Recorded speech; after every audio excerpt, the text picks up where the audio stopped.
Goods transporter association के president भी हैं जी। इनसे बात कर लेते हैं, असल एक्चुअल रीजन क्या है, ऐसा क्यों हो रहा है, कब से हो रहा है। सबसे पहले बेसिकली ये जान लेते हैं। अस्सलाम वालेकुम जी। नबील भाई खैरियत से? आप ठीक है? अल्लाह का शुक्र। सर, एक बड़ी अजीब सी खबर सुनने को मिली है।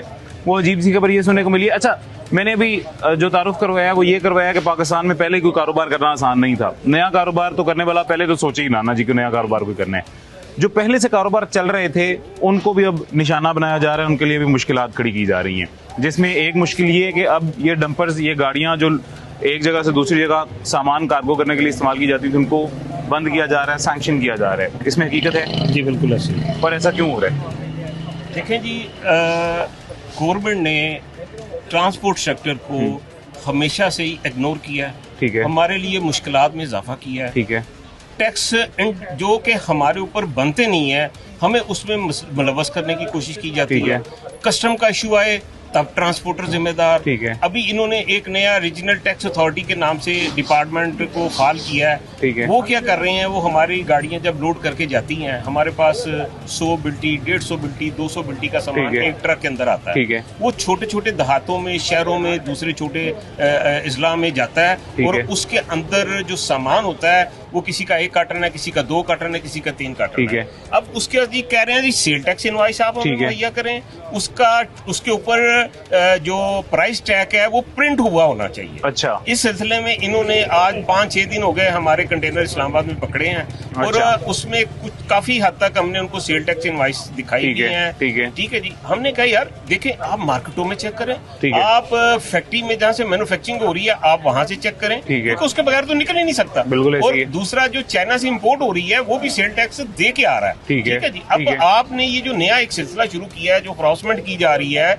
जो ड्राइवरों से ट्रांसपोर्टर को परेशान किया जा रहा है। मैं इस्लामाबाद गया, वहां पे चीफ कमिश्नर हैं इसकी आयशा फारूक साहिबा, उनसे मैंने बात की। उन्होंने कहा जी देखें, हम इन्फोर्समेंट वाले हैं, हमने तो ये करना ही करना है। मैंने कहा मैडम देखें, आप मुझे बताएं मेरी गाड़ी का क्या कसूर है। आप सामान पे अगर आपको कोई एतराज है, वो पार्टियां आपके पास आएंगी, अपना सेल टैक्स इनवॉइस दिखाएंगी, डॉक्यूमेंट दिखाएंगी, ले जाएंगी।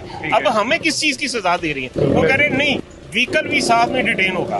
तो इस वजह से हमारे इस वक्त कराची से लेके पेशावर तक एक इतने खौफ वाला मामला शुरू हुआ है कि हम तो बिल्कुल यानी कि एंड हो गया कि कल ही हम अपने कारोबार बंद कर दें, हम अपने प्रोटेस्ट की तरफ चले जाएं, हम एहतजाज की तरफ चले जाएं। देखें, मोटरवे वाले चलान है वो 50-50 हजार रुपए के चलान कर रहे हैं। टोल टैक्स में बेजा इजाफा कर दिया है। ठीक है जी। विद होल्डिंग टैक्स 4% से 6% कर दिया है। ठीक है जी। अच्छा, उसके बाद जो हमारे जो लोकल इश्यूज हैं, वार्डन वाले वो हमें चलानों से नहीं माफी दे रहे। एक पैरा का नया इन्होंने जो महकमा बनाया है, वो उसका क्या काम है जी कि आके हरासमेंट करना जी, सामान अंदर रखें। हम खुलेआम कहते हैं भाईजान हमारे पास जगह नहीं, अगर हमें गवर्नमेंट ने जगह दी है, हम नहीं शिफ्ट हुए, हमारा कसूर है। अगर इतना मंडियों का बोझ हम अपने कंधों पे उठा के 1000 से 1200 ट्रक डेली सर शहर के अंदर से निकलता है। एशिया की सबसे बड़ी मंडी है। आप क्या इसको खत्म करना चाहते हैं? लोगों के रोजगार पहले खत्म हो गए हैं, अगर आपने मजीद इस पे सख्ती करनी है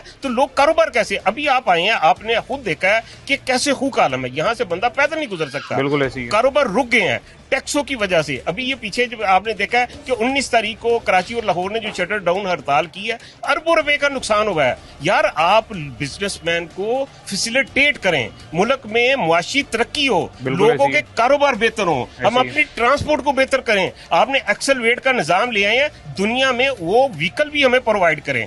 अगर वो आप कहते हैं जी कि हम ई बिल्टी सिस्टम बनाए, वैसा पहले माहौल भी बनाए। अच्छा, अब अपने महकमों की जिम्मेदारी, मैं समझता हूं कि ये जो कस्टम है, ये जो रीजनल टैक्स अथॉरिटी बनी है, जो सेल टैक्स चेक कर रही है, इन लोगों को अपने लोगों पे एतमाद नहीं। भाई मेरे पास तो कोई ऐसा आला नहीं है, मेरे पास कोई ऐसा जरिया नहीं है, मैं सेल टैक्स को चेक करूं ये सही है गलत है।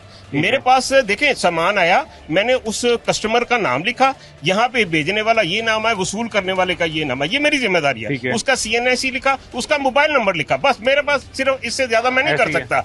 आपके जो आपने इतने ऑफिसर लिए हैं, जिनको नई गाड़ियां दी गई हैं, जिनको इतना हम हमारे टैक्सों से तनख्वाही दी जाती है, बजाय आप उनको उनकी ड्यूटी लगाएं, वो भी कहते हैं कि ट्रांसपोर्टर करे। लिहाजा हमारे लिए भाईजान ये वाला जो सिलसिला है या ये जो निजाम पाकिस्तान में राइज करना चाहते हैं, ऐसे मुल्क नहीं चलेगा, कारोबार नहीं चलेगा।